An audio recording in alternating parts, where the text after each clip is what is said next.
नमस्ते, मेरा नाम पीटर फ्रीडलैंडर है और मैं ऑस्ट्रेलियन नेशनल यूनिवर्सिटी में हिंदी का प्राध्यापक हूँ।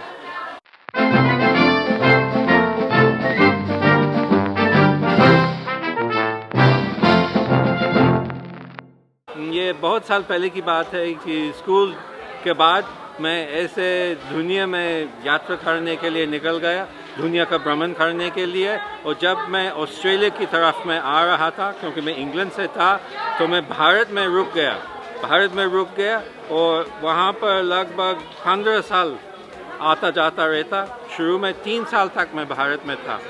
तो मैं भारत के जो कह सकते हैं कि मैं भारत की संस्कृति से मंत्रमुग्ध था या भारत के लोगों से मंत्रमुग्ध था।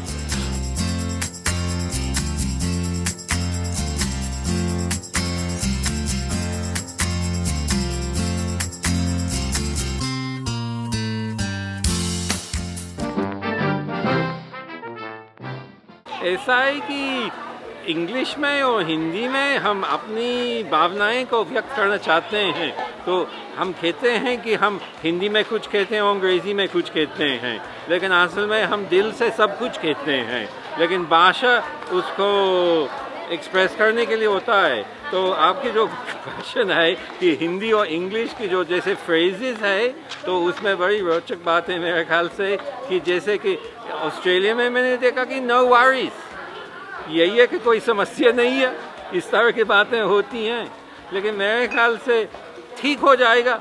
इस तरह की बात जब लोग भारत में कहते हैं she'll be all right mate, तो ऑस्ट्रेलियाई भाषा में और हिंदी भाषा में काफ़ी समानता है अगर हम इस तरह से दिखते हैं।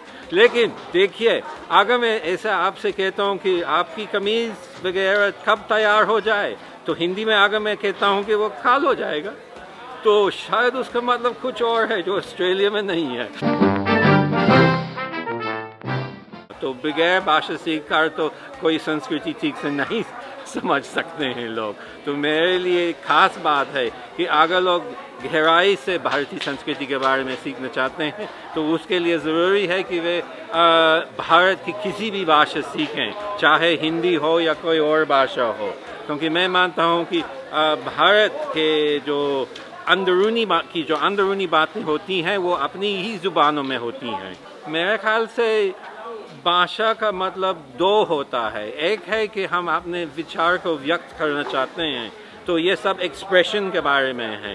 लेकिन दूसरी बात है कि भाषा से हम अपनी अस्मिता को लोगों को पहुंचा देते हैं कि हमारी आइडेंटिटी क्या है।